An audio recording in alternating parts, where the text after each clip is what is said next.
জনাব রাসূলুল্লাহ সাল্লাল্লাহু আলাইহি ওয়াসাল্লাম আমাদেরকে একটা দোয়া শিক্ষা দিয়েছেন। নবীজি বলেছেন, আমার কোন উম্মত যদি সকাল বিকাল বিশ্বাস এবং আস্থার সাথে এই দোয়াটি একবার পড়তে পারে, আল্লাহ রব্বুল আলামিন যাবতীয় বিপদ আপদ থেকে তাকে হেফাজত করবে। ও সংবাদদাতা, সারা পৃথিবীর সব মানুষের কথা মিথ্যা হতে পারে, আমার নবীর কথা কখনো মিথ্যা হতে পারে না। নবীজি বলেছেন, যে দোয়ার কথা, আল্লাহর কসম এই দোয়াটি আজকে আমি পড়ে এসেছি। এই দোয়াটি দোয়ায় আবু দরদা নামে খ্যাত। আল্লাহুম্মা আনতা রাব্বি লা ইলাহা ইল্লা আনতা আলাইকা তাওয়াক্কালতু। তারপরে কি? আল্লাহুম্মা আনতা রাব্বি লা ইলাহা ইল্লা আনতা আলাইকা তাওয়াক্কালতু। দোয়ায় আবু দরদা নামে খ্যাত। নবী করিম সাল্লাল্লাহু আলাইহি ওয়াসাল্লাম বলেছেন, আমার কোন উম্মত যদি সকাল সন্ধ্যা এই দোয়ায় আবু দরদা পড়তে পারে, আল্লাহ রব্বুল আলামিন তাকে যাবতীয় বিপদ থেকে হেফাজত করবেন। আজকে আমি এই দোয়াটি পড়েছি। ঠিকই খোঁজ নেওয়ার পরে দেখা গেল বাড়ির সকলের ঘর জ্বলে পড়ে ভস্ম হয়ে গিয়েছে, কিন্তু হযরত আবু দরদা রাদিয়াল্লাহু তাআলা আনহু অক্ষত, একটা কাঠও তিনার আগুনে পোড়াইতে পারে নাই। ঈমান কাকে বলে? ঈমান অটল বিশ্বাসের নাম। এখানে দোদুল্যমানতার কোনো মিশ্রণ নেই। আর বিশ্বাসটাই ছিল মুসলমানের এক সময় শক্তি। আল্লাহ রাব্বুল আলামিন হযরত মূসা আলাইহিস সালাতু ওয়াস সালামকে বলেছেন বনী ইসরাইলকে নিয়ে মিশর ত্যাগ করার জন্য। ইতিহাস আপনারা সকলেই জানেন, ওলামা ইকরামও আছে। হযরত মূসা আলাইহিস সালাতু ওয়াস সালাম 6,03,000 বনী ইসরাইল, মারিফুল কোরআনে মুফতি শফি রাহিমাহুল্লাহ লিখেছেন, 6,03,000 বনী ইসরাইলকে নিয়ে মিশর থেকে বের হয়ে ভূমধ্য সাগরের দিকে রওনা দিলেন। ওইদিকে ফেরাউন যখন খবর পেল যে মূসা তার দলবল নিয়ে মিশর ত্যাগ করছে, ফেরাউন 70,000 কৃষ্ণবর্ণের ঘোড়া এবং 7 লক্ষ সাওয়ার একসাথ করে এদেরকে ধাওয়া শুরু করেছে। ফালাম্মা তারাআল জামাআন ক্বালা আসহাবু মূসা ইন্না লামুদরাকুন। উভয় দল যখন পরস্পরকে দেখতে লাগলো, মূসা আলাইহিস সালামের বাহিনী বলতে লাগলো, ইন্না লামুদরাকুন, হুজুর আমরা তো পাকড়াও হয়ে গেলাম। সামনে হচ্ছে ভূমধ্য সাগর আর পিছনে ফেরাউনের 70,000 কৃষ্ণবর্ণের ঘোড়া, 7 লাখ সাওয়ার, এরা আসতেছে। ইন্না লামুদরাকুন, আমরা তো পাকড়াও হয়ে গেলাম। হযরতে মূসা আলাইহিস সালাম দেখেন ঈমান কত বড় মজবুত। ঈমান অটল বিশ্বাসের নাম। আর বিশ্বাসটাই ছিল এক সময় মুসলমানের শক্তি। হযরত মূসা আলাইহিস সালাতু ওয়াস সালাম 6,03,000 বনী ইসরাইলকে বললেন, কাল্লা ইন্না মাইয়া রব্বি সায়াহদিন। ও আমার সাথী বন্ধুরা, তোমরা বলছো আমরা পাকড়াও হয়ে গেলাম। কাল্লা, না না, কোশ্চিন কালেও না। ইন্না মাইয়া রব্বি সায়াহদিন, নিশ্চয় আমাদের সাথে আল্লাহ আছে, আমাদের মুক্তির জন্য সঠিক সুন্দর একটি সমাধান এবং পথ বের করে দিবেন। ঠিক হয় আল্লাহ রব্বুল আলামিন মূসা আলাইহিস সালামকে বললেন, ও মূসা, তোমার হাতের লাঠি দিয়ে তুমি ভূমধ্য সাগরের উপর আঘাত করো। আঘাত করার সাথে সাথে অনেকগুলো রাস্তা হয়ে গেল। মূসা আলাইহিস সালামের 6,03,000 বাহিনী নিরাপদে ভূমধ্য সাগর পাড়ে দিয়ে অপর প্রান্তে পৌঁছে গেল। ঈমান অটল বিশ্বাসের নাম। আর বিশ্বাসটাই ছিল মুসলমানের শক্তি। জনাব রাসূলুল্লাহ সাল্লাল্লাহু আলাইহি ওয়াসাল্লাম যেই দিন মক্কা ত্যাগ করেছিলেন, গভীর রাত, হযরত আবু বকর সিদ্দিক রাদিয়াল্লাহু তাআলা আনহুকে নিয়ে মক্কা ত্যাগ করলেন। সৌর পর্বতের গুহায় যখন আশ্রয় নিলেন, কাফেররা খুঁজতে খুঁজতে একবারে গর্তের পাশে চলে গেল। পায়ের দিকে তাকাইলেই আল্লাহর নবী এবং আবু বকরকে তারা দেখে যাবে। হযরত আবু বকর বললেন, ইয়া রাসূলুল্লাহ, কাফের তো আমাদের একবারে নিকটে চলে এসেছে, যদি পায়ের দিকে তাকায় আমাদেরকে দেখে ফেলবেন। জনাব রাসূলুল্লাহ সাল্লাল্লাহু আলাইহি ওয়াসাল্লাম বলেন, ইল্লা তাসুরুহু ফাকাদ নাসারাহুল্লাহু ইযা আখরাজাহুল্লাযীনা কাফারু সানিয়া ইসনাইনি ইযহুমা ফিল গার ইয ইয়াকুলু লিসাহিবিহি লা তাহজান ইন্নাল্লাহা মা'ানা। আবু বকর, ভয় পাওয়ার কোনো কারণ নেই। তুমি বলছো এখানে আমরা দুইজন গর্তের মধ্যে, না না, দুইজন না, ইন্নাল্লাহা মা'ানা, আমাদের সাথে এখানে আল্লাহ আছে। আমাদেরকে বের করার একটা পথ উনি বের করে দিবেন আমাদেরকে বাঁচানোর জন্য। ঠিকই তারা গর্তের দ্বার প্রান্তে গিয়েও তারা ধরতে পারে নাই, ফিরে চলে এসেছে। আল্লাহ রাব্বুল আলামিন বাঁচার জন্য ওদের পথ বের করে দিলেন। ঈমান অটল বিশ্বাসের নাম, আর বিশ্বাসটাই ছিল মুসলমানের শক্তি।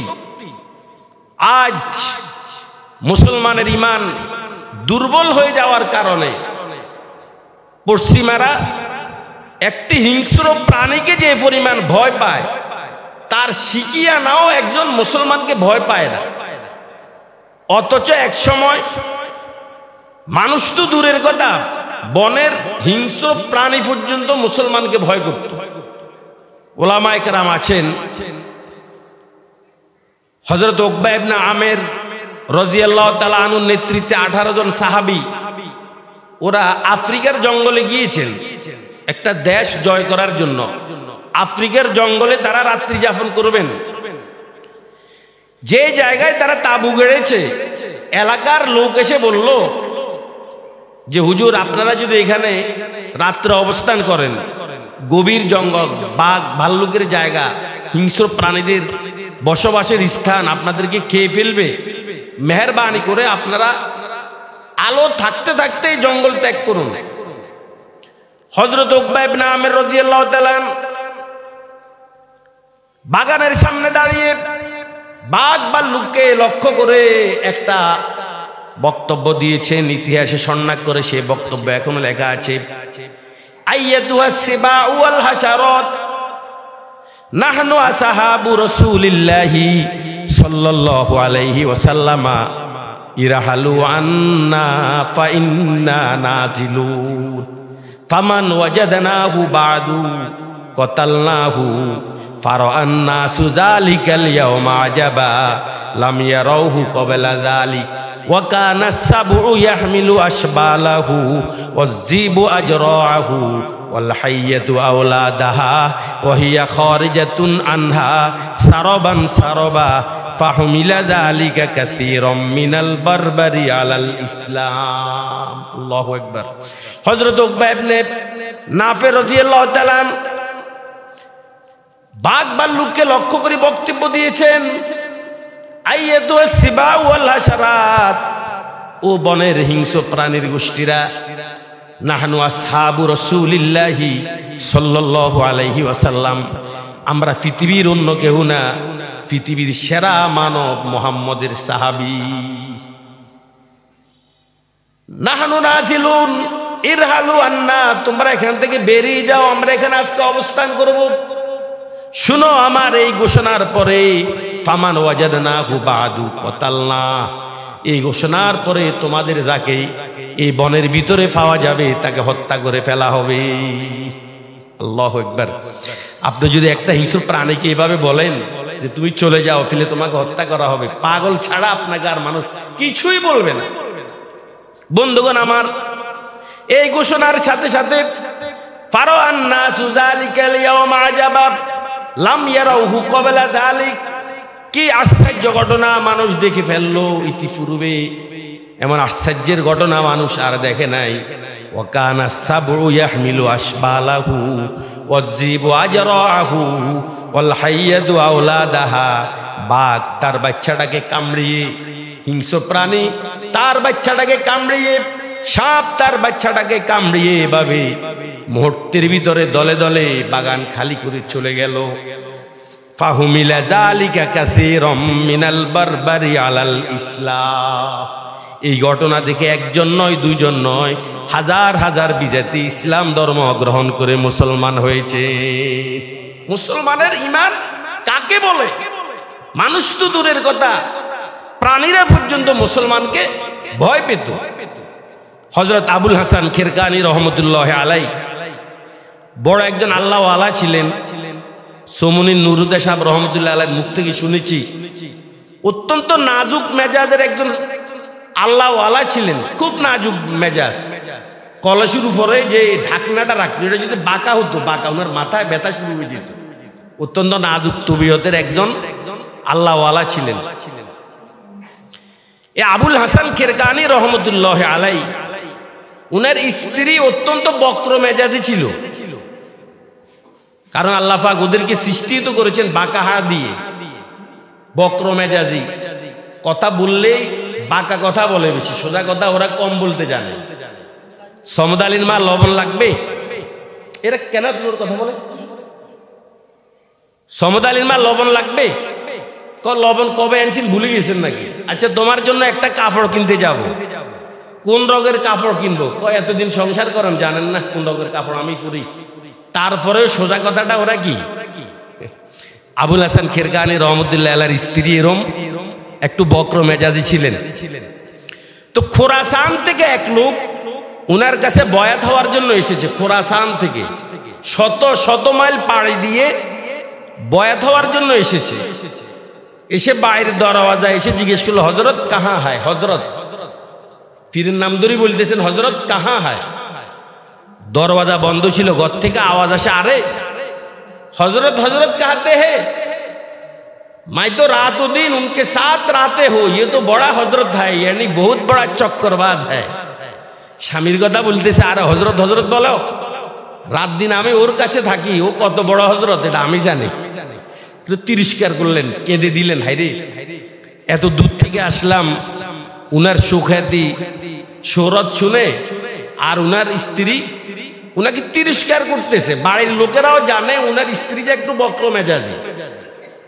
উনাকে কাঁদতে দেখে বাড়ির লোকেরা উনাকে বললেন যে আপনি টেনশন করবেন না, যার খুঁজে এসেছেন ওই যে বন, জঙ্গলে যান, জঙ্গলে গেলে আপনি উনার সন্ধান পাবেন।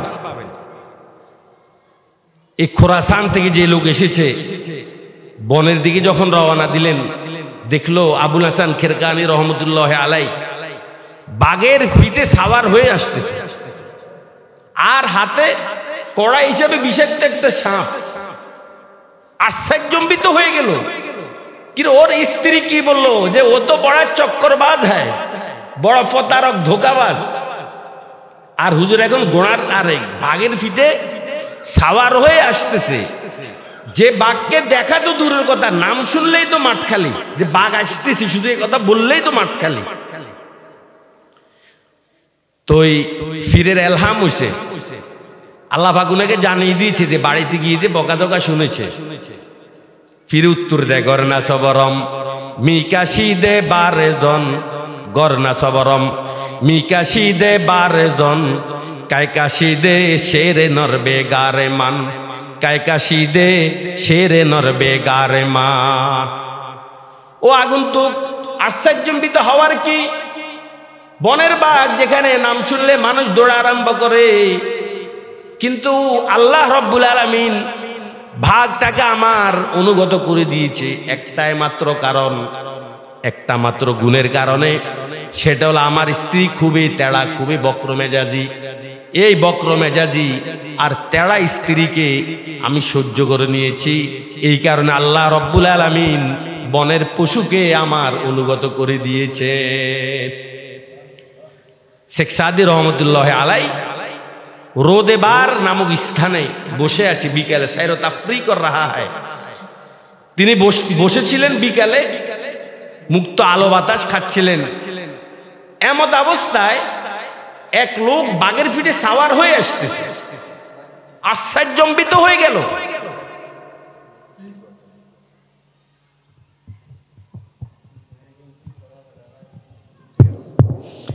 উনি আশ্চর্যজম্বিত হয়ে গেল যে কিরে, যে বাঘ মানুষ খায় আর এই লোক বাঘের পিঠে বসে বসে আসতেছে।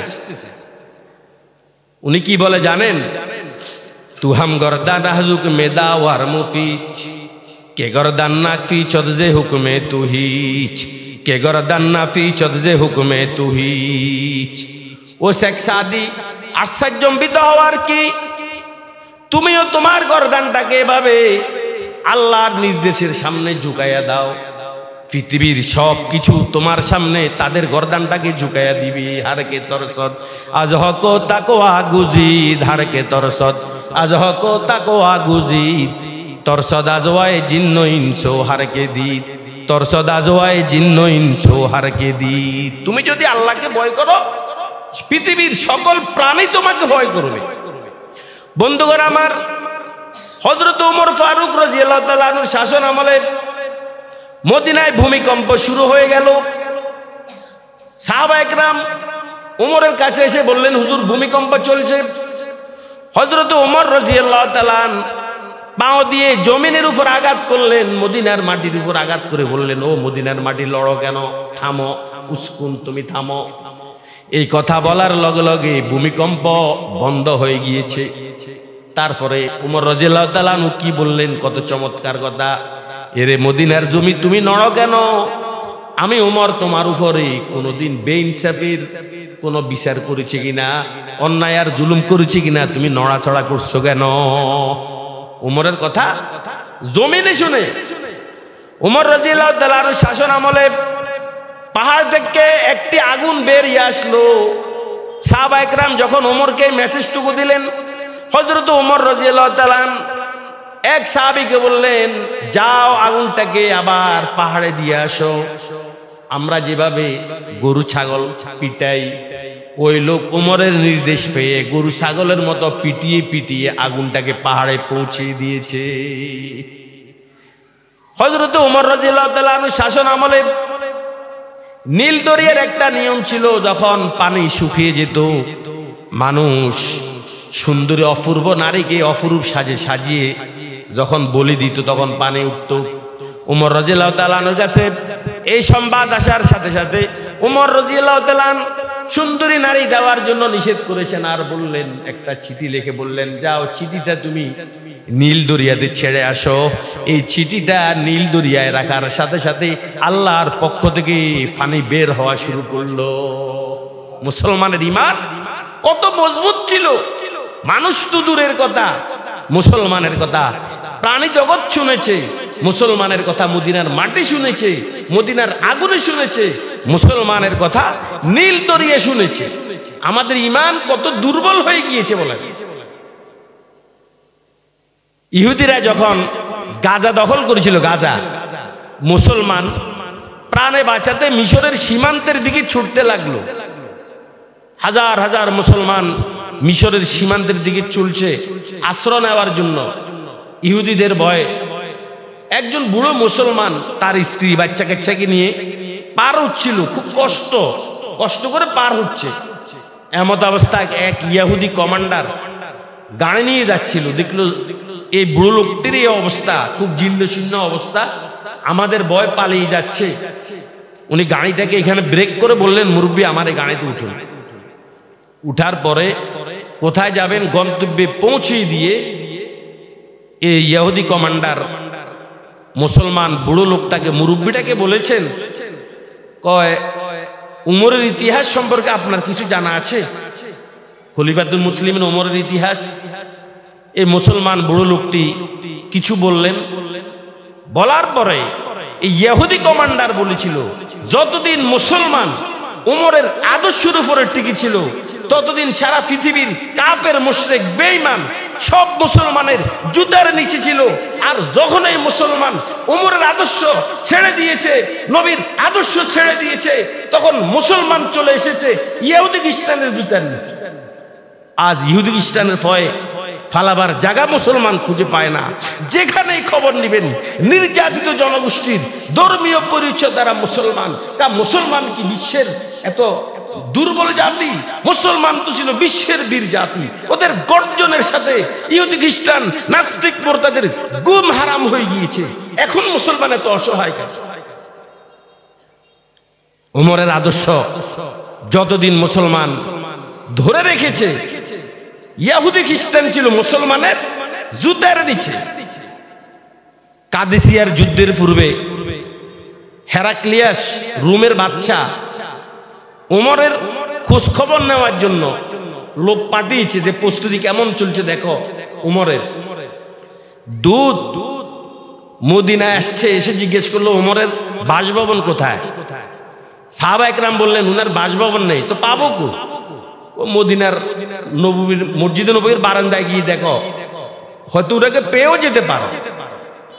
দেখলো মসজিদে নববীর বারান্দায় গায়ের জামা খুলে পোটলা বানিয়ে মাথার নিচে দিয়ে দিব্যি আনন্দে না টেনে টেনে ঘুমাচ্ছে একজন সুখী মানুষ। আজ শাহানম হাইবত তোর সমানা বুত, হাইবতে ই মরদে হু সম্রারে বুত, হাইবতে হক কাস্তে ই আজ খলকে নিস, হাইবতে ই মরদে সাহেবে দলকে নিস।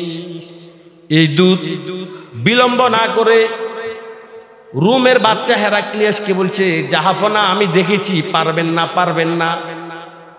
জাহাফনা আমি দেখেছি, পারবেন না। কি দেখেছো? দূতকে বলছে কি দেখেছো তুমি? দূত বললেন হুম বিল্লাইলি রুহবানাও ওয়া বিন্নাহারে ফুরসানা, হুম বিল্লাইলি রুহবানাও ওয়া বিন্নাহারে ফুরসানা। সাহাবা একরাম এমন এক জমাত, এমন এক দল, ওরা রাতের বেলায় ইবাদত করে আর দিনের বেলায় যুদ্ধ করে। ওরা দিনের বেলায় যুদ্ধ করে আর রাতের বেলায় তারা মাওলার সান্নিধ্যে গিয়ে মাওলাকে ডাকাডাকি করে। রাতের বেলায় মুসলমান ইবাদত করে, এটাই ছিল মুসলমানের এক সময়ের বৈশিষ্ট্য। আজকে মুসলমানের কোফালে আগুন লেগেছে, রাতের ইবাদত মুসলমান করে না। তাহাজ্জুদ এটা মুসলমান ছেড়েই দিয়েছে। সবামদ ফরদাদারে ইশকে বাজা, সবামদ কারে সাজে ইশকে বাজা, জুমলা আলম আদম আদর খাবে সুদ, আশিকে রব বাহরে রব্বে তাবে সুদ, আশিকে রব বাহরে রব্বে তাবে সুদ। আত্তার হো রুমি হো রাজি হো গাজালি, अत्तार हो रूमी हो राजी हो गजाली, कुछ हाथ नहीं आता बजुज आहे सहरगाही, न खाने में मजा है, न खाने में मजा है, न सोने में न फटने में मजा जो कुछ आता है, आखिर रात रोने में मजा जो कुछ आता है, आखिर रात रोने में। নবদুলার দুলহান যেমনি ভাবে কিছু বন্দা এমন আছে ওরাও রাতের গভীরতার অপেক্ষা করে, কখন রাত গভীর হবে, নীরব নিস্তব্ধতা বিরাজ করবে, তখন মাওলার সাথে তাদের প্রেম আলাপ শুরু হয়। আল্লাহ আল্লাহ আল্লাহ अल्लाह अल्लाह अल्लाह, निगाह उलझी हुई है रंगबू में, खेरे देखुई हुई है 400 में, न छोड़े दिल फगाने सुबह गाही, हमा शायद मिले अल्लाहू में, हमा शायद मिले अल्लाहू में। हुजूर আমি দেখেছি আপনি পারবেন না। মুসলমান দিনের বেলা যুদ্ধ করে, রাতের বেলা ইবাদত করে, আপনি পারবেন না। তবু হুজুর একটা বুদ্ধি আপনাকে দিতে পারি, যদি ওমরের বাহিনীকে পরাজিত করতে চান, আপনি যদি বিজয় বেশি আসতে চান, তাহলে একটা পরামর্শ আমার গ্রহণ করতে পারেন। সেটা হলো ইরান এবং রোমের সুন্দরী সুন্দরী নারীদেরকে যদি অপরূপ সাজে সাজিয়ে উমর যেই পথ দিয়ে যাবে তার বাহিনী নিয়ে ওই পথে যদি দাঁড় করিয়ে রাখতে পারেন, উমরের একজন শহীদের নজরও যদি তাদের দিকে পড়ে যায়, তাদের জন্য পরাজয় নিশ্চিত, আপনি বিজয় বেশে আসতে পারবে। দেখেন কত নাড়ামি মার্কা বুদ্ধি। উলঙ্গ নারীদেরকে যদি আপনি দাঁড় করাইতে পারেন আর একজনের দৃষ্টিও যদি পড়ে যায় তাহলে এদের জন্য পরাজয় নিশ্চিত, আপনি বিজয় হয়ে যাবেন। রোমের বাচ্চা হেরাক্লিয়াস, কিতাবে লেখা আছে প্রায় 5 মাইল দীর্ঘ লম্বা লাইন, 5 মাইল রোম এবং ইরানের বাছা বাছা সুন্দরী নারীদেরকে এনে উলঙ্গ করে অপরূপ সাজে সাজিয়ে আকর্ষণীয় করে ওমর তার বাহিনী নিয়ে যে পথ দিয়ে যাবেন ওই পথের দুই পাশে দাঁড় করিয়ে দিয়েছে। হযরত ওমর রাদিয়াল্লাহু তাআলা আনহুর কানে এই সংবাদটি যখন আসলো, ওমর রাদিয়াল্লাহু তাআলা কিছুই বললেন না। সাহাবায়ে কেরামকে একটা মাঠে একত্রিত করলেন, একত্রিত করে শুধুমাত্র একটা আয়াত পড়ে দিলেন, কুল্লিল মুমিনিনা ইয়াগুজ্জু মিন আবসারিহিম ওয়া ইয়াহফাজু ফুরুজাহুম। এই আয়াতটা শুধু পড়লেন, আর কিছুই বললেন না। ওই যে 5 মাইল লম্বা লাইন উলঙ্গ নারী দাঁড় করিয়েছেন তাও বললেন না, শুধু এই আয়াতটা পড়লেন। এই আয়াতে আল্লাহ রাব্বুল আলামিন বলেন, ও নবী আপনার উম্মতদেরকে বলে দিন তারা যেন তাদের দৃষ্টিকে নিচা করে, ওয়াহফাজু ফুরুজাহুম, তারা যেন তাদের লজ্জাস্থানকে হেফাজত করে। এই আয়াত বলে ওমর রাদিয়াল্লাহু তাআলা হাজার হাজার সৈন্যকে কাদেসিয়ার যুদ্ধের দিকে যখন পাঠিয়ে দিলেন, ওই যে ওমর যে আয়াত পড়েছে আয়াতের কথা তাদের সকল সৈন্যের স্মরণ আছে। তারা এমন ভাবে 5 মাইল দীর্ঘ লম্বা লাইন অতিক্রম করলেন, কান্নাহুম আলা রুসিহিম আবতার, মনে হয় যেন তাদের মাথার উপর পাখি বসা আছে। এদিক সেদিক তাকালো না, নিচের দিকে এভাবে তাকিয়ে চলে গেল। এই উলঙ্গ মহিলাগুলো পরস্পর বলতে লাগলো, মা হাজা বাশার ইন হাজা ইল্লা মালাকুন কারীম। এরা তো কোনো মানুষ নয়, এরা হলো সম্মানিত ফেরেশতার দল। এরা কি মানুষ ছিল না ফেরেশতা? আসলে তো এরা মানুষ ছিল, এরা কোনো ফেরেশতা ছিল না। দেখেন ওমরের আদর্শ কত স্ট্রং ছিল। ফেয়ার ভাই মুসল্লিয়ানে কেরাম, আমার উপস্থিত যুব সমাজ, মুসলমানের ইমান কত মজবুত ছিল। ইমান অটল, বিশ্বাসের নাম, আর বিশ্বাসটাই ছিল মুসলমানের শক্তি। আজ আমাদের ইমান দুর্বল হয়ে যাওয়ার কারণে সন্ত্রাসীরা আমাদেরকে ধমক দেয়। আজ ফিলিস্তিন জ্বলন্ত সাক্ষী, ইহুদি সন্ত্রাসী, ইরাক জ্বলন্ত সাক্ষী, খ্রিস্টান সন্ত্রাসী, মায়ানমার জ্বলন্ত সাক্ষী, বৌদ্ধ সম্প্রদায় সন্ত্রাসী, ভারতের গুজরাট জ্বলন্ত সাক্ষী, হিন্দু সম্প্রদায় সন্ত্রাসী, ইসকন আন্তর্জাতিক সন্ত্রাসী। আমাদের সেই 450 বছরের সেই পুরাতন বাবরি মসজিদকে 1996 সালের 6 ডিসেম্বর 2 লক্ষ উগ্রবাদী হিন্দু রাতের আঁধারে মসজিদটাকে ভেঙে মাটির সাথে মিশিয়ে দিয়েছে। এই ঘটনা প্রমাণ করে হিন্দু কখনো শান্তিপ্রিয় নয়, ইসকন এরা শান্তিপ্রিয় নয়, এরা ইন্টারন্যাশনাল সন্ত্রাসী। ঠিক কিনা কথা বলে? সন্ত্রাসী। আজকে আমাদের ইমান দুর্বলের জন্য ধমক দেয় আমাদেরকে, ইমান দুর্বলতার কারণে ধমক দেয়। ওই দিন ভারতের এক নেতা বলেছিল বাবরি মসজিদ ভেঙেছি, এবারে ভাঙব দিল্লির জামে মসজিদ। ও বিশ্বের 200 কোটি মুসলমান আজ মজলুম মানবতার গগন বিদারী আর্তনাদ মাদ্রাসা মসজিদের বুবা কান্না যুব সমাজকে মোহমোহ আহ্বান জানাচ্ছে। আর একবার খালিদ বিন ওয়ালিদ, তারিক বিন জিয়াদ, মোহাম্মদ বিন কাসেমের ভূমিকা অবতীর্ণ হয়ে তোমার বুকের তাজা রক্ত বিলি দিয়ে মুসলিম উম্মাহকে রক্ষা করো। ও বিশ্বের 200 কোটি মুসলমান আর একবার গর্জে উঠো, ইহুদি খ্রিস্টান নাস্তিক মুরতাদ ফালাবার জায়গা খুঁজে পাবে না। আর একবার গর্জে উঠো, বাতিল সে দবনে वाले आए आसमां नहीं हम 100 बार कर चुका तू इम्तिहा हमारा शमशीर बगब होके निकल आखिर मैदान दुश्मन की मुकाबिल में लगा नाराए तकबीर एक हाथ में तलवार है एक हाथ में कुरान कुव्वत बाजू है मगर कुव्वत ईमान ऐ मर्द मुसलमानो तुम्हें तौहीद की कसम है दुश्मन की मुकाबिल में लगा नाराए तकबीर तौहीद की अमानत तौहीद की अमानत सीनों में है हमारा, आसा नहीं मिटाना नाम निशा हमारा।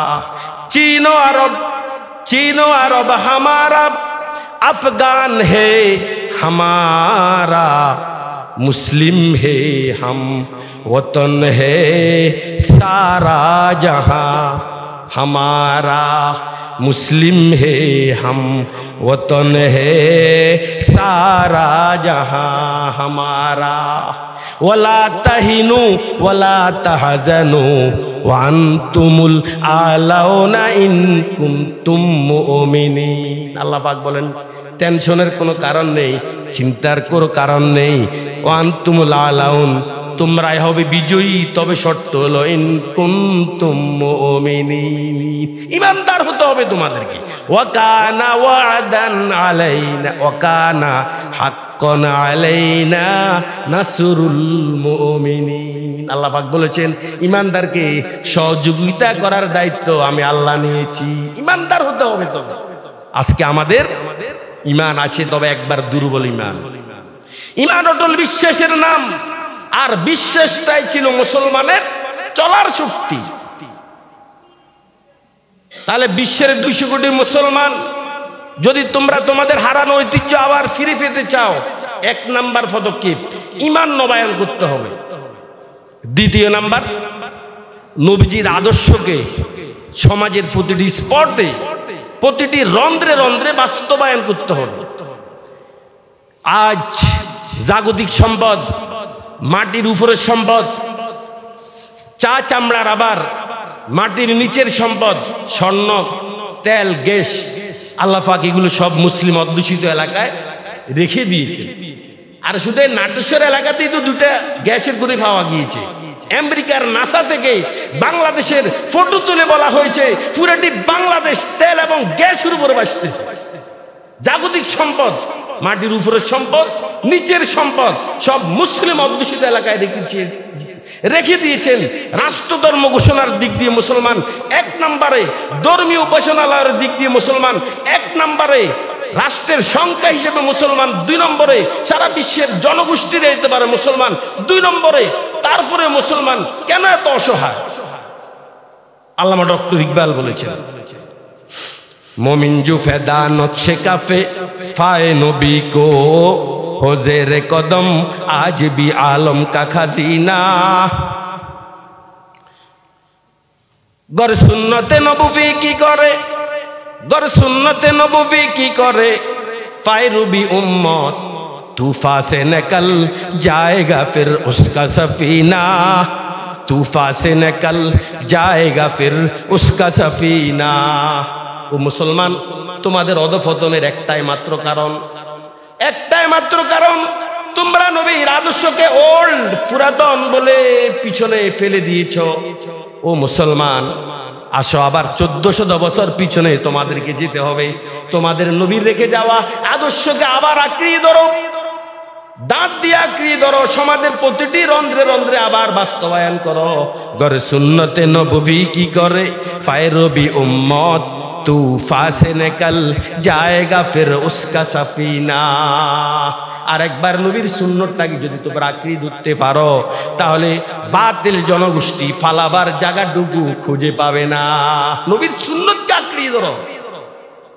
আমার উস্তাদ হাটহাজারী মাদ্রাসার মুমতাজুল করিম বাবা হুজুর রহমতুল্লাহ আলাইহি, শাব্বির আহমদ উসমানী রহমতুল্লাহ আলাইহির, আমি হুজুরের কাছে তাফসীর ইবনে আব্বাস পড়েছি। হুজুর বলেছেন শাব্বির আহমদ উসমানী রহমতুল্লাহ আলাইহির রেফারেন্স দিয়ে যে সুন্নাতুন রহমাতুন ইজ্জাতুন রাহাতুন জান্নাতুন, ছন্দ ছন্দ ভাষায় হুজুরে বলেছেন সুন্নাতুন ইজ্জাতুন, সুন্নতের ভিতরে ইজ্জত, রহমাতুন সুন্নতের ভিতরে রহমত, রাহাতুন সুন্নতের ভিতরেই শান্তি, জান্নাতুন আর সুন্নতের ভিতরেই জান্নাত।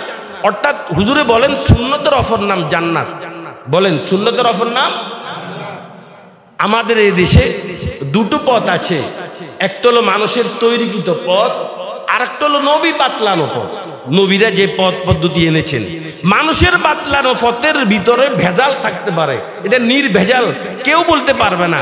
যে পীর দুনিয়াতে এসেছে উনি মানুষকে সঠিক পথ দেখানোর জন্য যে পথ বাতলিয়েছেন এটা সঠিক হইতে পারে, ভেজালও থাকতে পারে, কিন্তু নবী বাতলানো পথ একবার জান্নাত পর্যন্ত পৌঁছে দেওয়ার সহজ সরল একটা পথ। নবীর পথ যদি আবার অবলম্বন করতে পারেন সোজা এই পথ আপনাকে কোথায় নিয়ে যাবে? সুন্নাতুন জান্নাতুন। বলেন সুন্নতের অপর নাম জান্নাত। সবাই বলেন সুন্নতের অপর নাম জান্নাত। আবার বলেন সুন্নতের অপর নাম জান্নাত। সুন্নাতুন জান্নাতুন। হাকিম আক্তার সাহেব রহমতুল্লাহ আলাইহি নবীজির ইশক ও মহব্বতের উপরে একটা কবিতা আবৃত্তি করেছেন। নকশ কদম নবী কি হ্যায় জান্নাত কি রাস্তে, নকশ কদম নবী কি হ্যায় জান্নাত কি রাস্তে, আল্লাহ से मिलाते हैं सुन्नत की रास्ते, अल्लाह से मिलाते हैं सुन्नत की रास्ते। নবীর বাতলানো পথ সোজা আপনাকে আল্লাহ পর্যন্ত পৌঁছে দিবে, জান্নাত পর্যন্ত পৌঁছে দিবে। ফেয়ারা হাজিরিন, আজ অত্যন্ত আফসোসের সাথে বলতে হয় মুসলিম রাষ্ট্রের দিকে তাকান, ফ্যামিলির দিকে তাকান, সমাজের দিকে তাকান, নবীর সুন্নত আজকে বিবর্জিত, নবীর সুন্নত পালন করা হচ্ছে না। অত্যন্ত আফসোসের সাথে বলতে হয় আজকে মুসলমান ম্যারেজ ডে পালন করে, বিবাহ দিবস পালন করে, বার্থডে জন্ম দিবস পালন করে, ভ্যালেন্টাইন্স ডে পালন করে, তারপরে এপ্রিল ফুল পালন করে, 31st নাইট পালন করে, পয়লা বৈশাখ মুসলমান কি করে উদযাপন করে, মুসলমান টাই ব্যবহার করে, মুসলমান 1 মিনিটের নীরবতা পালন করে। সংসদ ভবনের কোনো সদস্য যদি মৃত্যুবরণ করে তখন অন্যান্য সদস্যরা 1 মিনিট নীরব থাকে। ফেয়ারা হাজিরিন, বার্থডে বলেন, ম্যারেজ ডে বলেন, ভ্যালেন্টাইন্স ডে বলেন, 31st নাইট বলেন, ক্রিসমাস ডে বলেন, তারপরে এপ্রিল ফুল বলেন, এগুলো মুসলমানের কালচার না বিজাতীয় কালচার? ডে ডে যত কিছুর সাথে ডে আছে, কোন ডে কে ইসলাম সমর্থন করে না। যত কিছুর সাথে ডে আছে, বার্থ ডে ইসলাম সমর্থন করে না, ম্যারেজ ডে ইসলাম সমর্থন করে না, ভ্যালেন্টাইন্স ডে ইসলাম সমর্থন করে না। ডে কোন জিনিস ইসলাম দুটা জিনিসকে মারাত্মকভাবে ঘৃণা করে। 1 নাম্বার কুলক্ষণ গ্রহণ করা। ঘরের চালে পেঁচা বসেছে, হুতুম পেঁচা, হাইরে কে জানে আজকে মারা যায়, এ কেন রাতের গভীরে ডাক দিয়েছে, পাখির ডাক, এই যে কুলক্ষণ। ঢাকা যাবেন তো একটি কালো বিড়াল দেখেছেন না, আজকে যাওয়া যাবে না। এলাকাতে কিছু মানুষ আছে, মানুষের ধারণা ওদেরকে দেখে ঘর থেকে বের হলে যাত্রা ভঙ্গ হয়, জাল মারতে গেলে কেন আজকে জাল মারা যাবে না। আজকে ওর কেন দেখেছি, শনিবার মঙ্গলবার বাঁশ দেয় না মানুষ, বাঁশ কাটা নিষেধ। এই কুলক্ষণ ইসলাম মারাত্মকভাবে ঘৃণা করে। আর ডে দিবস পালন ইসলাম মারাত্মকভাবে ঘৃণা করে। ও মুসলমান, তোমাদের সমাজে কোথা থেকে ডে আমদানি করেছো? তুমি দাবি করো তুমি নবীর উম্মত, তুমি মুসলমান, তো ডে তো তোমার নবীর ইতিহাসে ছিল না, কোন সাহাবায়ে কেরাম ডে পালন করো নাই, তোমরা ডে কোথায় পেয়েছো? তারপরে মুসলমান কুকুর লালন পালন করে। আসুন মুসলমান, একটা যুব সমাজ, আজকে যুব সমাজের এই রুচি এ পরিমাণ নষ্ট হয়েছে, ওদের মাথার দিকে তাকাইলে বোঝা যায় যুব সমাজ কত নিচে নেমে গেছে, মুসলমান কত নিচে নেমে গেছে। শুধু চুলের স্টাইলের দিকে তাকাইলে বোঝা যায়। কেউ খন্তা কাটিং কাটে, কেউ রাতা কাটিং, তারপরে মোরগ কাটিং, আরো কত এখানে জোড়া নালা নদ নলি ইত্যাদি, সেটা তো আর আমি বলে শেষ করতে পারবো না। শুধু মাথার দিকে তাকাইলে বোঝা যায় মুসলমানের রুচি কত নষ্ট হয়ে গিয়েছে। ও যুবক, তোর নবীতে বাবা রাতা কাটিং আর খন্তা কাটিং আর মেসি কাটিং, চুল কাটে নাই, তুই কাটিং করতে আমদানি কিনা? কেরমো কিনা দাতা ওয়াফে समय से आजाद हो, केरमो कीना दाता वाफे समय से आजाद हो, अपनी फितरत की तजल्ली जार से आजाद हो, मुस्लिम अस्ती सीना राज आरजू आबादेदार, मुस्लिम अस्ती सीना राज आरजू आबादेदार। আল্লামা ডক্টর ইকবাল বলেছেন, ও জোনাকি পোকা, আল্লাহ রব্বুল আলামিন তোর বডিতে যে সুন্দর একটি আলো দিয়েছেন কুদরতি ভাবে, এই আলোটা নিয়েই তুই তৃপ্ত থাকতে পারস। তুই কেন বাতি জ্বালাইলে বাতির নিচে গিয়ে তোর জীবনটা তুই বিলীন করে দেশ। ঠিক ডক্টর ইকবাল বলেছে, ও মুসলমান, আল্লাহর নবী যে আদর্শ তোমাদেরকে দিয়ে গেছেন, নবীর রেখে যাওয়া আদর্শ, এটাই তো তোমাদের জন্য সেরা আদর্শ ছিল। তুমি কেন আদর্শ খোঁজার জন্য বিজাতির দুয়ারে দুয়ারে ঘুরো? লাকাদ কানা লাকুম ফি রাসূলিল্লাহি উসওয়াতুন হাসানা। আমাদের জন্য উত্তম আইডল, উত্তম মডেল একমাত্র আমাদের নবী। নবীর জীবনে তো এগুলো কি কিছুই তো ছিল না। ফেয়ার হাজিরিন, আজ মুসলমান কি করে জানো? এই শান্তি খুঁজে বিজাতির দুয়ারে গিয়ে। আরে ভাই, ডক্টর ইকবাল বলেছেন আপনার দরকার ফানির, আপনি যোগাযোগ করতে হবে ফানি অফিসে। দরকার ফানির, যোগাযোগ করেন বিদ্যুৎ অফিসে। দরকার বিদ্যুতের, যোগাযোগ করতেছেন আপনি ফায়ার সার্ভিস অফিসে। কি বলেন, যাবে? আমাদের দরকার শান্তি, আর আমরা শান্তি খুঁজতেছি অশান্তির গোডাউন ইহুদিস্তানের দুয়ারে গিয়ে। আজকে ইহুদিস্তানের ঘরে ঘরে অশান্তির আগুন জ্বলছে, আমেরিকার প্রতিটি ঘরে ঘরে অশান্তির আগুন জ্বলেছে। হুজুর, আপনি কি আমেরিকা গিয়েছেন? আপনি জানেন কিভাবে শান্তির আগুন জ্বলছে না অশান্তির আগুন জ্বলছে? আমি যাই নাই। আমাদের মতো যারা গিয়েছে তার মধ্যে একজন ডক্টর ইকবাল, উনি 18টি ভাষার উপরে ডক্টরেট অর্জন করেছে। 10 বছর উনি লন্ডন পড়ালেখা করেছে। এই 10 বছর লন্ডন থাকাকালে খুব বিচক্ষণতার সাথে ওদেরকে জরিপ করে তার ফলাফলটুকু আমাদেরকে উনি দিয়ে গেছেন।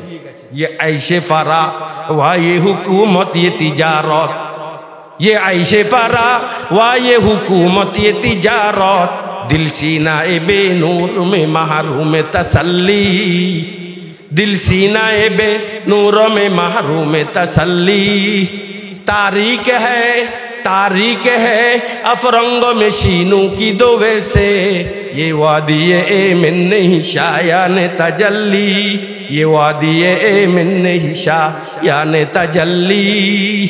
ডক্টর ইকবাল ওদেরকে বিচক্ষণতার সাথে জরিপ করে ফলাফলটুকু আমাদেরকে দিয়ে গেছেন যে আমেরিকার আকাশ যেমনি ভাবে তাদের মেশিনারির ধোঁয়ায় কালো হয়ে আছে, ঠিক অশান্তির আগুনে জ্বলতে জ্বলতে ওদের অন্তরটাও পর্যন্ত কালো হয়ে গেছে। আমাদের দরকার শান্তি। কিসের দরকার? তাহলে শান্তি কি অশান্তির কারখানা থেকে আনবো না শান্তির কারখানা থেকে আনতে হবে? আরে শান্তির কারখানা হলো নবীর আদর্শ। আমরা বিজেপির দুয়ারে কেন যাব শান্তির জন্য? ওরা নিজেই তো অশান্তির আগুনে জ্বলছে। তাহলে শান্তি আসবে আমাদের দেশে? আমরা কেন বিজেপিদের মডেলে আমাদের দেশ চলবে? বিজেপিদের ইঙ্গিতে কেন আমাদের সংসদ চলবে? ভারতের ইঙ্গিতে কেন আমাদের দেশ চলবে? এরা তো অশান্তির কারখানা। আমরা যদি দেশের ভিতরে শান্তি প্রতিষ্ঠিত করতে হয়, আমাদেরকে মদিনার আদলে রাষ্ট্র চালাইতে হবে। ঠিক কিনা কথা বলো? আজ মুসলমান নবীর সুন্নত নেই সমাজে। মেখল মাদ্রাসার আমার এক ওস্তাদ বলেছেন, একজন মুসলমানের বিয়েতে 7-17 অধিক কবিরা গুনাহ হয়। কসর অধিক? 7-17 অধিক কবিরা গুনাহ একজন মুসলমানের বিয়ের অনুষ্ঠানে হয়।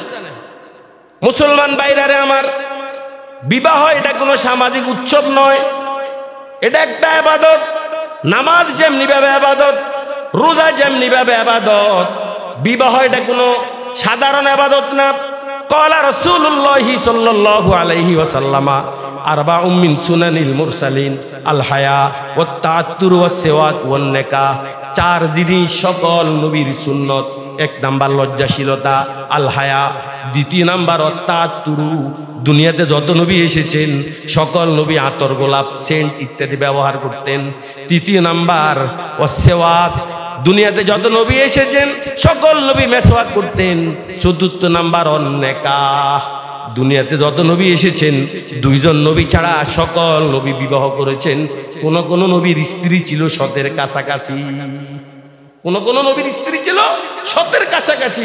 আমাদের নবী মুহাম্মদুর রাসূলুল্লাহ সাল্লাল্লাহু আলাইহি সাল্লামের 12 জন স্ত্রী ছিল, 11টি বিবাহ করেছেন। একটা ছিল উপস্ত্রী মারিয়া কিপ্তিয়া রাদিয়াল্লাহু তাআলা আনহা, বাঁধি যেটাকে বলা হয়। উনার ঘর থেকে আল্লাহর নবীর প্রিয় সন্তান ইব্রাহিম রাদিয়াল্লাহু তাআলা আনহু ভূমিষ্ঠ হয়েছে। বিবাহ এটা সকল নবীর সুন্নাত। ও মুসলমান, নামাজ যেমনি ভাবে ইবাদত, নামাজ পড়ার জন্য ডোল বাদ্য ফিরানো হয় না, মরিচ বাতি জ্বালানো হয় না, রোজার জন্য ডোল বাতি ফিটানো হয় না, মরিচ বাতি লাগানো হয় না রে মুসলমান। হজ এটা একটা ইবাদত, হজের জন্য মরিচ বাতি এভাবে ডোল বাদ্য ফিটানো হয় না। বিবাহটা তো ওই রকম, ওই মানের এর চেয়ে আরো গুরুত্বপূর্ণ একটা ইবাদত, এটার জন্য ডোল বাদ্য কেন আসবে রে মুসলমান, এটা তো বুঝে আসে না। সব নবী বিবাহ করেছে, 700-এর অধিক কবিরা গুনাহ হয় একবার বিয়ের সূচনা থেকে শেষ পর্যন্ত। আসুন ফটো সমাচার, বিয়ের আগে মেয়ের ফটো দেখানো হয়, ইসলামী শরীয়তে সম্পূর্ণরূপে হারাম। মেয়ের ফটো দেখবে কেন? কারণ যে ফটো দেখবে ও একা দেখে না, বন্ধু বান্ধব কি নিয়ে দেখে, দেখ এই পাত্রীটা দেখতেছি খাটে নেই তোদের। ফটো সমাচার সম্পূর্ণরূপে হারাম। আসুন তারপরে এঙ্গেজমেন্ট, এঙ্গেজমেন্ট এটা বিজাতীয় সভ্যতা। এঙ্গেজমেন্ট বলতে ইসলামে কিছুই নেই, এঙ্গেজমেন্ট ইসলাম সমর্থন করে না, বিজাতীয় কালচার। তারপর আসুন গায়ে হলুদ আর মরিচ অনুষ্ঠান, এটা কি নবী করেছেন জীবনে? ও মুসলমান, নবী 11টি বিবাহ করেছেন, সাহাবা ইকরামকে বিবাহ দিয়েছেন, বিবাহ করেছেন। আল্লাহর নবীর 4 জন মেয়ে ছিল, নবী বিবাহ দিয়েছেন। মুসলমান খুঁজে দেখ একটা বিয়ের পূর্বে এঙ্গেজমেন্ট আর গায়ে হলুদ অনুষ্ঠান নামে কোনো অনুষ্ঠান ছিল কিনা। এটা তো মুসলমানের কালচার নয়, এটা হলো বিজাতীয় কালচার। গায়ে হলুদ অনুষ্ঠানের পরে আসুন বিয়ের দিন তারিখ নির্ধারণ হয়, গেট সাজানো হয়, আলোকসজ্জা আধা মাইল ব্যাপী, মরিচ বাতি ঝুলানো হয়।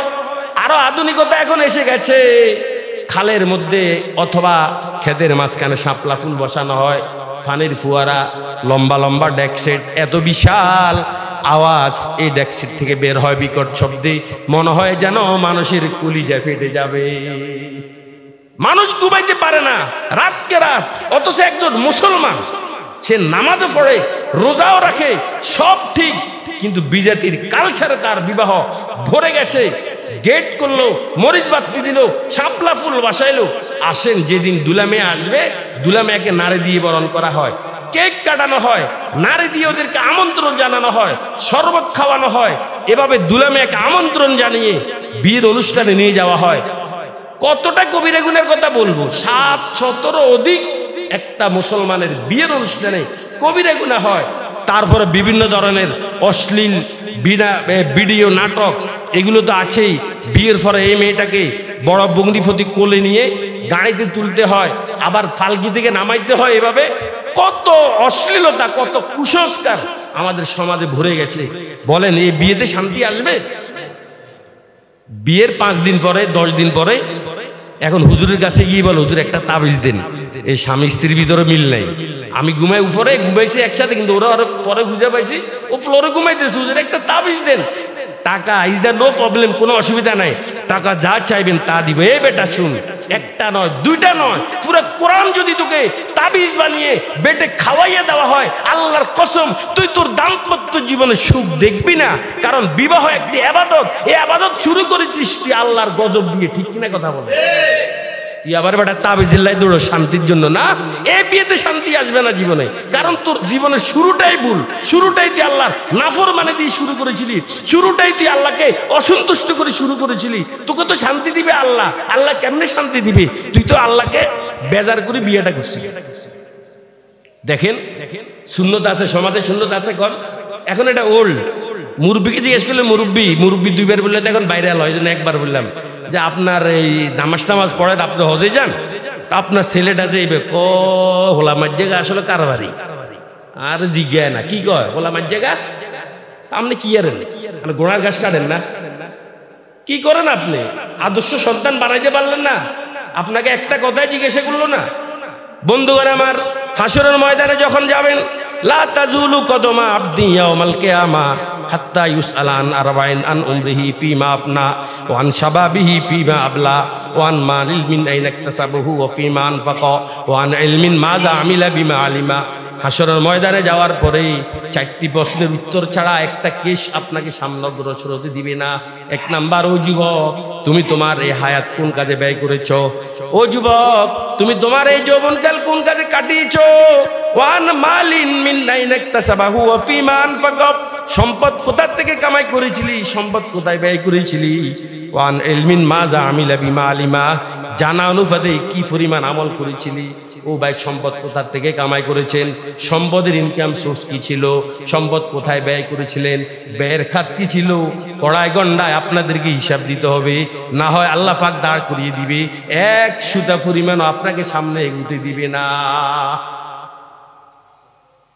মসজিদের জন্য যদি চাঁদা চাওয়া হয় টাকা দেন না আপনি, না, আর লক্ষ লক্ষ টাকা এভাবে গায়ে হলুদ অনুষ্ঠানের নামে, এঙ্গেজমেন্টের অনুষ্ঠানের নামে, বিয়ের অনুষ্ঠানের নামে আপনি পানির মতো উড়িয়ে দিচ্ছেন। এটার হিসাব আপনাকে দিতে হবে, কড়াই গন্ডায় হিসাব দিতে হবে আপনাকে। আল্লাহ, বিদ্য খামার এটা বিজাতীয় কালচার। আজকে তাদের অনুসরণে মুসলমানও বিদ্য খামার, আমাদের ঢাকাতে আছে বৃদ্ধাশ্রম, বিদ্য খামার কালচার, বিদ্য খামার সমাচার, এটা বিজাতীয় কালচার। কারণ বিদ্য খামার এটা বুড়ো বাবার সাথে উপহাস ছাড়া আর কিছুই হতে পারে না। যেই প্রকৃত মুসলমান কোন সুসন্তান কখনো তার মাতা পিতাকে বয়স্ক অবস্থায় বিদ্য খামারে রাখতে পারে না, এটা বিজাতীয় কালচার। আজকে ওদের কালচার আমাদের দেশে চলে এসেছে, ওরা কুকুর লালন পালন করে, তাদের অনুসরণে আজকে ঢাকার বিভিন্ন বড় লোক যারা কোটি কোটি টাকার মালিক, একটা কুকুরের পিছনে তারা লক্ষ লক্ষ টাকা তারা ব্যয় করে কুকুর লালন পালন করছে, এটা সব বিজাতীয় কালচার। मोमिन जुफेदा नक्शे काफे फाए नबी को ओ ज़ेरे कदम आज भी आलम का खजीना। गर सुन्नते नबवी की करे, गर सुन्नते नबवी की करे, फाए रबी उम्मत तूफा से निकल जाएगा फिर, से निकल जाएगा फिर उसका सफीना। ও মুসলমান, যদি তোমরা হারানো ঐতিহ্য ফিরে ফিরে চাও, এক নাম্বার পদক্ষেপ তোমাদেরকে ঈমান নবায়ন করতে হবে। দ্বিতীয় নাম্বার পদক্ষেপ, সমাজের প্রতিটি রন্ধ্রে রন্ধ্রে স্পটে তোমরা আল্লাহর নবীর আদর্শকে বাস্তবায়ন করতে হবে। প্রতিটি রন্ধ্রে রন্ধ্রে ইসলামের আদর্শকে, নবীর আদর্শকে বাস্তবায়ন করতে হবে। আজকে আমি এমন এক মুসলমান, জয়রে মে তিজা রত্তায় হাকিকত মে জুয়া है, सुद देखे काला खू के लिए मुर्गे मापा जात, ला हौला वाला कुव्वत ये कैसा बशर है, सूरत बूझी न मगर दुम तो नहीं है।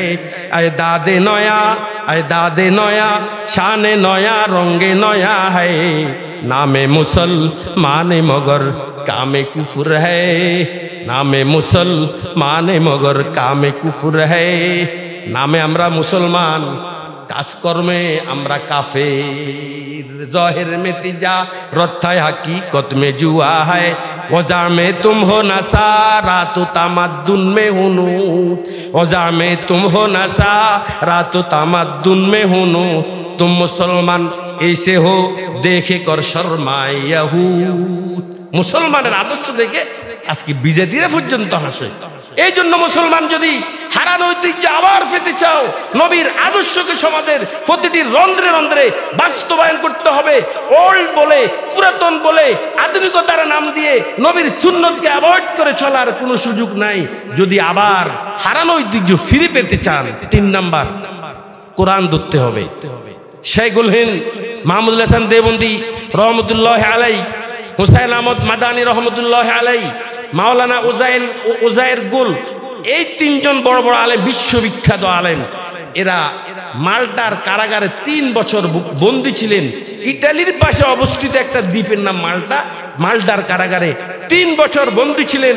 বন্দী জীবন শেষ করে কারামুক্ত লাভ করে শাইখুল হিন্দ মাহমুদুল হাসান দেওবন্দি রহমতুল্লাহ আলাই সর্বপ্রথম যে কথাটুকু বলেছেন যে আজ মুসলমানের অধঃপতনের কারণটা কি, তিনি বলেছেন মুসলমানের অধঃপতনের 2টা মাত্র কারণ। নাম্বার 1 পারস্পরিক দলাদলি, বিভক্তি, ইখতিলাফ, তারপরে দ্বন্দ্ব, এটাই মুসলমানের অধঃপতনের 1 নাম্বার কারণ। দেখবেন মসজিদে আসলে কেউ হাত এখানে উঠায়, কেউ কান পর্যন্ত, পুরুষ কিন্তু সবাই, মহিলা একজনও না, কেউ বুক পর্যন্ত, কেউ আমিন জোরে বলে, কেউ আমিন বলে আস্তে, কেউ ইমামের পিছনে সূরা ফাতিহা পড়ে, কেউ চুপ থাকে, কেউ তারাবির নামাজের 3য় রাকাতে মুনাজাত ধরে, কেউ হাত বাঁধা অবস্থায় থাকে। তারাবির নামাজ সারা জীবন আমাদের 14 পুরুষ পড়েছে 20 রাকাত, কিন্তু এখন তারাবির নামাজ নাকি 8 রাকাত। কি গণ, এটা কি এই যে দ্বন্দ্বটা, এটা কি মুসলমানের ভিতরে না হিন্দুদের ভিতরে? আমি এখন হিন্দুদের ভিতরে, কার ভিতরে? তারপরে নামাজে দাঁড়াইলে কেউ এভাবে দাঁড়ায়, কেউ বেয়ালের মতো এভাবে দাঁড়ায়। কি কন বেজাল লাগছে নি? কথা বলেন। নামাজ ছিল একটা শান্তির জায়গা, এখানে এখন বেজাল। এই পারস্পরিক দলাদলি আর বিভক্তির কারণ, এটা মুসলমানের অধঃপতনের 1 নাম্বার কারণ। 2 নাম্বার, মুসলমান কোরআন ছেড়ে দিয়েছে। কোরআন ছেড়ে দিয়েছে, এই কথাটা একবার ব্যাপক। নাম্বার 1, কোরআন তেলাওয়াত ছেড়ে দিয়েছে। 2 নাম্বার, কোরআনের মর্ম বুঝে ছেড়ে দিয়েছে। 3 নাম্বার, কোরআন অনুযায়ী আমল ছেড়ে দিয়েছে। 3টাই মুসলমান ছেড়ে দিয়েছে। ও মুসলমান, সাহাবায়ে কেরাম কেউ 1 দিন 1 খতম, 3 দিন 1 খতম, 5 দিন 1 খতম। উসমান গনি রাদিয়াল্লাহু তাআলা 7 দিন 1 খতম কোরআন পড়তেন। সাহাবীরা 10 দিন 1 খতম, 20 দিন 1 খতম, 30 দিন 1 খতম। সর্বোচ্চ 40 দিনের পরে তারা আর যেত না। 40 দিনের ভিতরে যদি কোনো সাহাবী কোরআন 1 খতম পড়তে না পারত, হতভাগা হিসেবে সাহাবায়ে কেরাম তাকে আখ্যায়িত করত যে এই লোকটা হতভাগা। 40 দিনের ভিতরেও যদি 1 খতম পড়তে না পারত। আজ আমাদের কি অবস্থা বলেন? 40 দিন না, 40 বছরের ভিতরে আমরা 1 খতম পড়েছি কিনা এটা আল্লাহ পাকেই ভালো জানেন। মুসলমান ভাইরা, ইমাম আজম আবু হানিফা রহমতুল্লাহ আলাইহি জেলখানাতে 4 বছর ছিলেন, জেলখানাতে মৃত্যুবরণ করেছেন।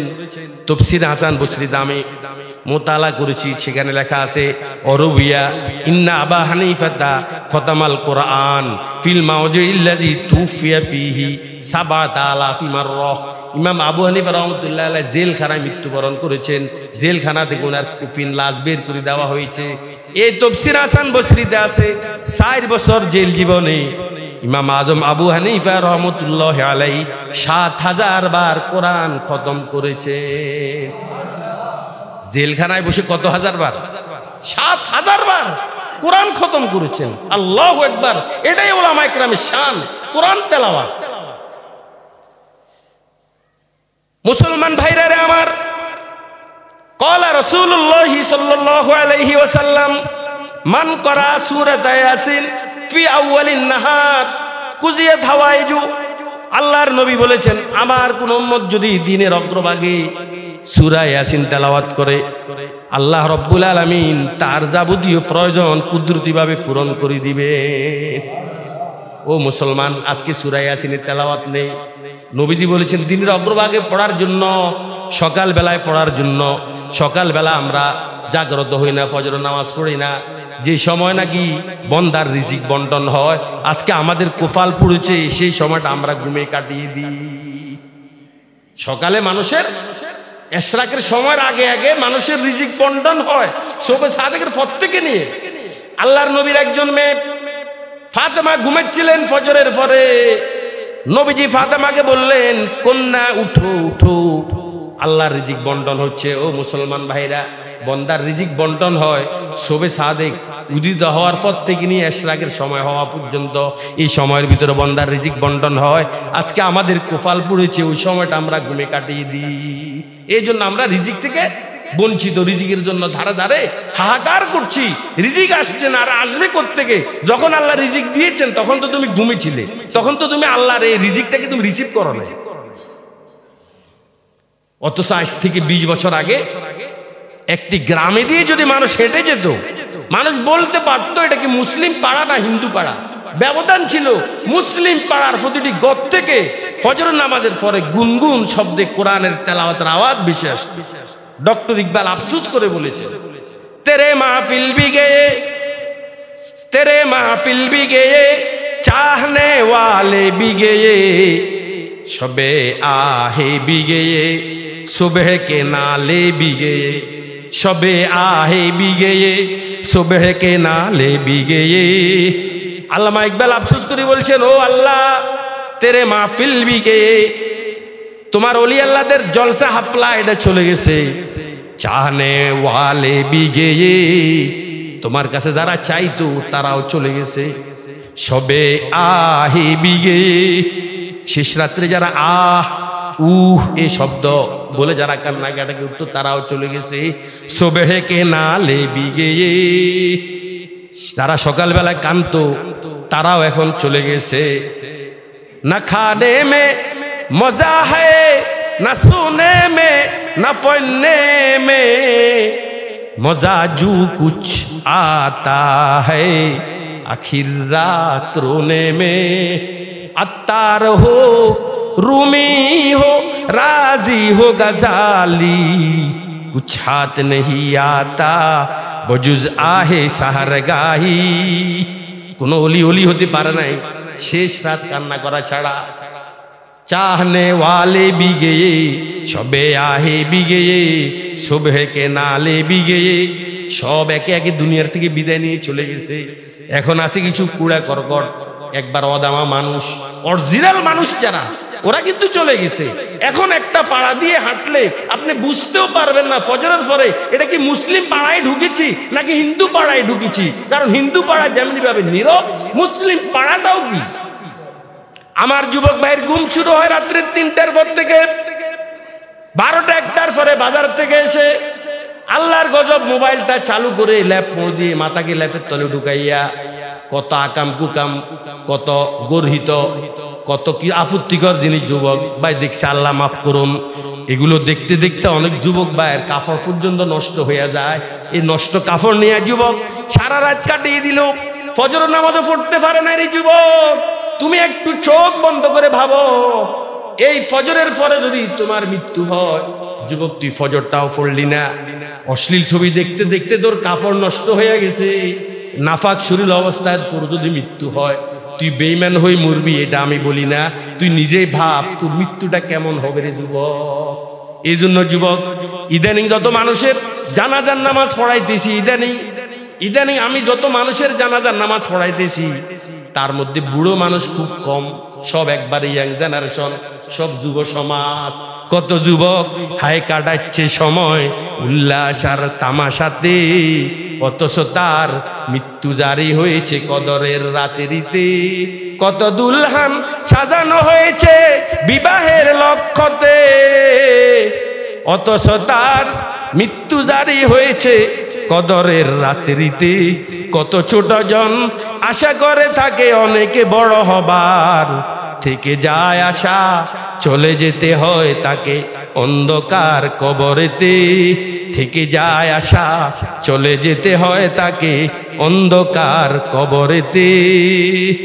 ও যুবক ভাইরা, আপনাদের মনে মনে এখন ধারণা আমার দাদা মরবে, তারপর আমার আব্বা মরবে, তারপর আমার সিরিয়াল। যুবক জন্মের সিরিয়াল আছে, মৃত্যুর কোনো সিরিয়াল নাই।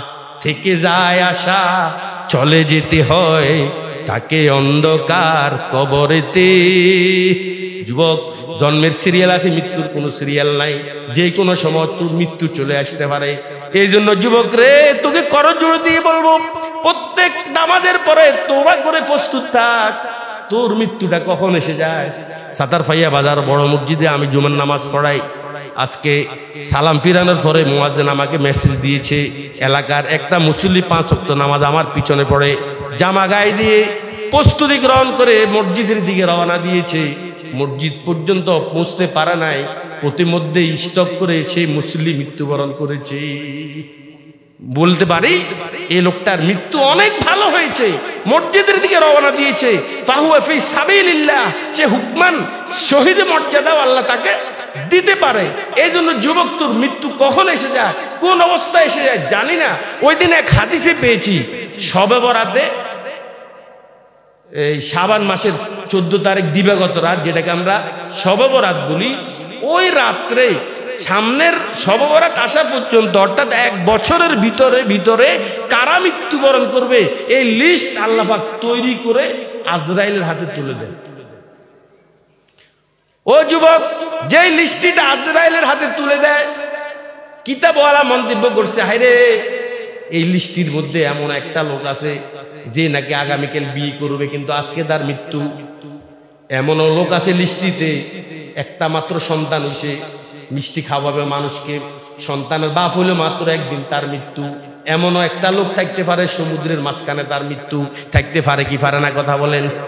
টিভি দোয়ানে আসি আমার মৃত্যু আসতে পারে, সিনেমা দোয়ানে আসি আমার মৃত্যু আসতে পারে, মসজিদে আসি আমার মৃত্যু আসতে পারে, আমি উলঙ্গ ছবি দেখতেছি রে যুবক, এই সময় আমার মৃত্যু আসতে পারে। ও যুবক, যদি মসজিদে তুমি মারা যাও, তুমি আর যা তা তোমার ব্যাপারে মানুষ ভালো মন্তব্য করবে, এই লোকটার কোফাল ভালো, বলবো কি বলবে না কথা বলেন।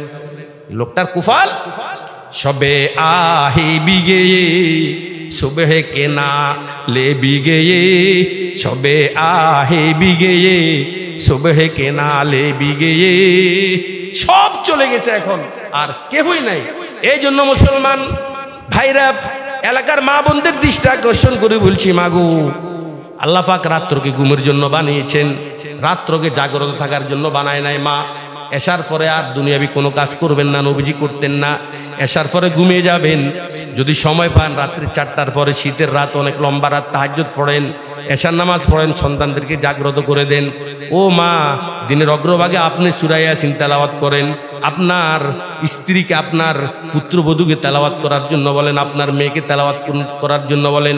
ও মা, আপনি নামাজ পড়েন, আপনার স্বামী নামাজ পড়ে না, মাগো আপনার স্বামীটাকে মেহরবানি করি নামাজ পড়ার জন্য তুলে দেন। এটা আপনার কি? সূরা ইয়াসিন তেলাওয়াত করুন। বন্ধুগণ আমার, এই তো গেল সকালের আমল সূরা ইয়াসিন। আল্লাহর নবী বলেছেন, মান করা সূরাতাল ওয়াকিআতা ফি কুল্লি লাইলাতিন লাম তুসিবহু ফাকাতুন আবাদা। নবী করিম সাল্লাল্লাহু আলাইহি ওয়াসাল্লাম বলেছেন, আমার কোন মসজিদে রাতের বেলায় সূরা ওয়াকিয়া তেলাওয়াত করে দারিদ্রতা কখনো তাকে স্পর্শ করবে না। অভাব দূর করার জন্য কত সুন্দর একটা প্রেসক্রিপশন আল্লাহর নবী আমাদেরকে দিয়ে গেছেন অভাব দূর করার জন্য। ইন্না সূরাতান ফিল কুরআনে সালাসুনা আয়াতান শাফাআত লিরাজুলিন হাত্তা গুফিরা লাহু ওয়া হিয়া তাবারাকাল্লাযী বিয়াদিহিল মুলক ওয়া হুয়া আলা কুল্লি শাইইন কাদির। নবী করিম সাল্লাল্লাহু আলাইহি ওয়াসাল্লাম বলেছেন, 30 আয়াত বিশিষ্ট একটা সূরা আছে কোরআনে, 29তম পারার প্রথম সূরা, যেটাকে সূরা মুলুক বলা হয়। আমার কোন উম্মত যদি এই সূরা মুলুক রাতে শোয়ার আগে একবার পড়ে, তার সমস্ত গুনাহ মাফ হওয়া পর্যন্ত এই সূরাটি আল্লাহর দরবারে সুপারিশ করতে থাকে। বন্ধুগণ আমার, সাপ্তাহিক আমল, প্রতি শুক্রবারে একবার সূরা কাহফ তেলাওয়াত করবেন। 15 পারার শেষ থেকে শুরু হইয়া 16 পারার প্রথমে গিয়ে শেষ হয়েছে সূরা কাহফ। যুবক ভাইরা না জানলে ওলামায়ে কেরাম থেকে জেনে নেবেন সূরা কাহফ কোন সূরাকে বলা হয়। এই সূরার বিশেষ একটি ফজিলত আছে। আবু দাউদ শরীফে একটি হাদিস আছে, নবী করিম সাল্লাল্লাহু আলাইহি ওয়াসাল্লাম বলেছেন, হযরত নূহ আলাইহিস সালামের পরে যত নবী এই দুনিয়াতে এসেছেন, প্রত্যেক নবী তার উম্মতের দাজ্জাল সম্পর্কে অবগত করেছেন। প্রত্যেক নবী যে দাজ্জাল এটা কত ভয়াবহ। আদম আলাইহিস সালামের জন্ম থেকে কিয়ামত পর্যন্ত উম্মতের জন্য দাজ্জালের ফিতনার চেয়ে ভয়াবহ ফিতনার দ্বিতীয় কোনটি হতে সব নবী উম্মতদেরকে সতর্ক করেছেন। তবে আমাদের নবীজি একটু বিস্তারিতভাবে বলেছেন যে দাজ্জালের ডান চোখ হবে কানা, দাজ্জালের দুই চোখের মাঝখানে কাফের কাফের কাফের লেখা থাকবে, অনেক অলৌকিকতা নিয়ে আসবে, জান্নাত নিয়ে আসবে, জাহান্নাম নিয়ে আসবে। সেই দুনিয়াতে 40 দিন থাকবে। প্রথম দিন হবে 1 বছরের সমান, দ্বিতীয় দিন হবে 1 মাসের সমান, তৃতীয় দিন হবে 1 সপ্তাহের সমান, বাকি 37 দিন অন্যান্য দিনের সমান হবে। বন্ধুগণ আমার, দাজ্জালের চলার গতি হবে প্রতি ঘন্টায়। যুবক ভাইরা যদি পারেন মার্কেট থেকে একটা বই ক্রয় করবেন, তৃতীয় বিশ্বযুদ্ধ, ইমাম মাহাদি ও দাজ্জাল। বলেন বইয়ের নাম কি? তৃতীয় বিশ্বযুদ্ধ, ইমাম মাহাদি ও, আবার বলো কি বলেছি? তৃতীয় বিশ্বযুদ্ধ, ইমাম মাহাদি ও দাজ্জাল। এই বইটা পড়বা, এই বইতে লেখা আছে দাজ্জালের প্রতি ঘন্টায় চলার গতি হবে 2,95,200 কিলোমিটার। 1 ঘন্টায় কতটুকু যাবে? 10 মাইল। 2,95,200 কিলোমিটার, প্রায় 3 লক্ষ মাইল কিলোমিটার সে 1 ঘন্টায় পাড়ায় দিবে। এটা সম্ভব কেন হবে? এই যে দেখেন আমাদের এই দেশে এখন রাস্তাগুলো হচ্ছে 4 লাইন, তারপর 6 লাইন। যদি বেঁচে থাকেন আরো 10 বছর দেখবেন এটা 10 লাইন হচ্ছে। 10 মানে 10টা লাইন দিয়ে গাড়ি চলবে। কেন চলবে? এটা ইহুদিদের সুদূর প্রসারী পরিকল্পনা। কারণ দাজ্জাল হবে ইহুদিদের সন্তান। দাজ্জাল যেন খুব দ্রুত স্পিড দিয়ে তার দলবল নিয়ে যেতে পারে, এই জন্য কোনো পাকা রাস্তা তারা রাখবে না, কোনো কাঁচা রাস্তা কিয়ামতের আগে থাকবে না। তাদের পরিকল্পনা অনুযায়ী পৃথিবীর প্রত্যেকটা রাস্তা কি হবে? শুধু ফাঁকা নয়, পাকা সব সোজা করবে। কি 4 লাইন 10 লাইন হবে, অপেক্ষা করেন। এটা ইহুদিদের সুদূর প্রসারী ষড়যন্ত্র। কারণ দাজ্জাল খুব স্পিড দিয়ে দৌড়বে তো মানুষকে বেঈমান বানানোর জন্য। জান্নাত জাহান্নাম। আমরা যদি কোন আমার আম্মারে দেখা দয় আম্মারে নিয়ে আসবে, আমরা ওরে আল্লাহর রে, এই তো অরিজিনাল খোদা পাইলাম। জান্নাত দেখাবে, জাহান্নাম দেখাবে, কি চান আপনি? অলৌকিকতা নিয়ে আসবে।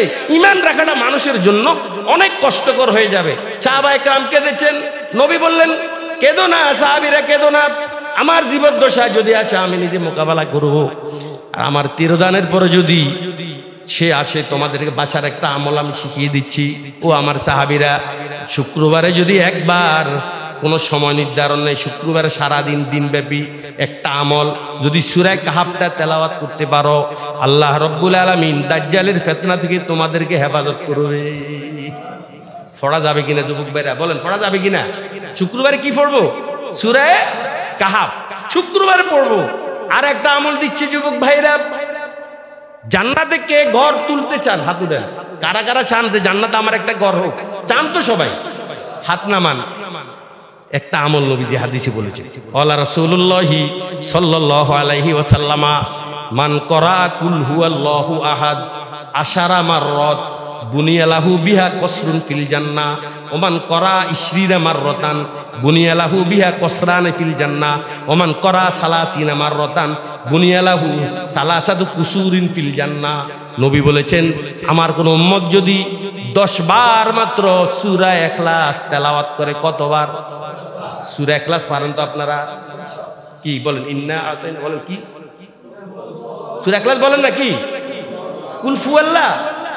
দাঁত খুলিয়ে লাইব আবার ঠিক করে কোন কি হুজুর করতে শিখতে পারেন না? সারাদিন টেলিভিশন নিয়ে বসে থাকেন না? কুল হুয়াল্লাহ বলেন কি? 10 বার যদি আমার কোন উম্মত সূরা ইখলাস পাঠ করে, ও ভাই আমরা যোগ বিয়োগ করে দেখেছি 2 মিনিটের বেশি লাগবে না। কয় মিনিট করে? 10 বার করতে কয় মিনিট লাগবে? একবার 2 মিনিট হলে জুলুম হয়ে যাবে।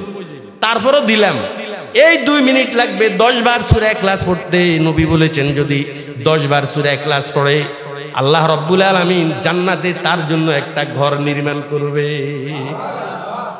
হাদিসে আছে, হাদিস কিন্তু টাইমছে, যদি 20 বার পড়ে 2টা ঘর, যদি 30 বার পড়ে 3টা ঘর, প্রতি 10-এ একটা, যদি 100 বার পড়ে কয়টা ঘর? 5টা। এই অঙ্ক জানে? যদি 100 বার পড়ে কয়টা ঘর? এভাবে প্রতি 10-এ কয়টা? কি বাবারা পারা যাবে তো? দৈনিক 10 বার সূরা ইখলাস পড়া যাবে তো? এলাকার মা বোন যারা শুনছেন, আপনাদেরকে করজোড়ে বলবো, মাগো আর কিছু পারেন আর না পারেন, বেড়ার ঘরে থাকেন, ডেরা বাসায় থাকেন, একটু কষ্ট করেন দুনিয়া ক্ষণিকের জন্য। যখন মারা যাবেন কষ্ট করি, এমন কোনো দিন যেন আপনার না যায় যে আপনি 10 বার সূরা ইখলাস পড়েন নাই, এমন কোনো দিন যেন আপনার না যায়। একটা আমল দিয়ে গেলাম, জান্নাতে একটা ঘর নির্মাণ হবে, 2টা ঘর নির্মাণ হবে। এই হাদিসের মধ্যে একটা ইঙ্গিত আছে, যারা নিয়মিত সূরা ইখলাস পড়ে আল্লাহ ওদেরকে ঈমানে মৃত্যু দান করবে। কেন ইঙ্গিত? কারণ আপনি তো দুনিয়াতে সূরা ইখলাস পড়ছেন, তো জান্নাতে ঘর হয়ে গেছে না। এখন যদি আপনি বেঈমান হন, তাহলে কি জান্নাতে যাবেন না জাহান্নামে? বেঈমান হলে যাইতে হবে জাহান্নামে, অথচ আপনার কোথায় ঘর আছে? জান্নাতে ঘর আছে। এই হাদিসের মধ্যে ইঙ্গিত, নিয়মিত যদি কোনো মানুষ সূরা ইখলাস পড়ে, আল্লাহ পাক তাকে ঈমানে মৃত্যু কি করবে? কোরআন তেলাওয়াত করা যাবে তো ইনশাআল্লাহ। কোরআন তেলাওয়াত ছেড়ে দিয়েছি, মর্ম বুঝা ছেড়ে দিয়েছি, কোরআনের অর্থ জানি না, কোরআন অনুযায়ী আমল ছেড়ে দিয়েছি। ও জমানা মে মুআজ্জাজ থে আমিলে কুরআন হোকর और तुम खार जुलील हुए तारिকে কুরআন হোকর। আজকে আমাদের লাঞ্ছনা গঞ্ছনা অপদস্থতার একটাই মাত্র কারণ, আমরা কোরআন ছেড়ে দিয়েছি। পেয়ারা হাজরিন, জাগতিক সম্পদ, মাটির উপরের সম্পদ, মাটির নিচের সম্পদ সব মুসলিম অধ্যুষিত এলাকায় রেখে দিয়েছেন। রাষ্ট্রের দিক দিয়ে আমরা 2 নম্বরে, জনগণের দিক দিয়ে আমরা 2 নম্বরে, রাষ্ট্র ধর্মের স্বীকৃতি দিয়ে আমরা 1 নম্বরে, ধর্মীয় উপাসনালয়ের দিক দিয়ে আমরা 1 নম্বরে। তাহলে আজকে আমাদের এই অধঃপতন কেন? কেন আজকে নির্যাতিত জনগোষ্ঠীর ধর্মীয় পরিচয় তারা মুসলমান? নিশ্চয় তার একটা কারণ আছে। ও মুসলমান, যদি আপনারা এই হারানো ঐতিহ্য পেতে চান, আপনাদেরকে 3টা কর্মসূচি অবলম্বন করতে হবে। 1 নাম্বার, ঈমান নবায়ন করতে হবে, ঈমানকে মজবুত করতে হবে। ওয়ার্কশপে গিয়ে আজকে আখের একটা দিবেন, ফিরবেন না। ঈমান মজবুত করতে হবে, ঈমান অটল বিশ্বাসের নাম। এখানে দুদুল্যমানতার কোনো স্থান নেই। বাস আল্লাহ রাজ্জাক, রাজ্জাক সব উল্টে যেতে পারে। আল্লাহই রিজিক দাতা। বলেন আল্লাহই কি? ইমান নবায়ন করতে হবে, নবীর আদর্শ সমাজের প্রতিটি স্পটে বাস্তবায়ন করতে হবে, কোরআনকে ধরতে হবে। যদি এই তিনটি পদক্ষেপ অবলম্বন করতে পারেন, আমরা আবার সাবেক হয়ে যাব, পূর্বের দিকে আবার চলে যাব, আবার বলিয়ান হব। বিজেপি আমাদের চোখের দিকে তাকিয়ে কথা বলার সাহস খুঁজে পাবে না। ঠিক কিনা কথা বলো?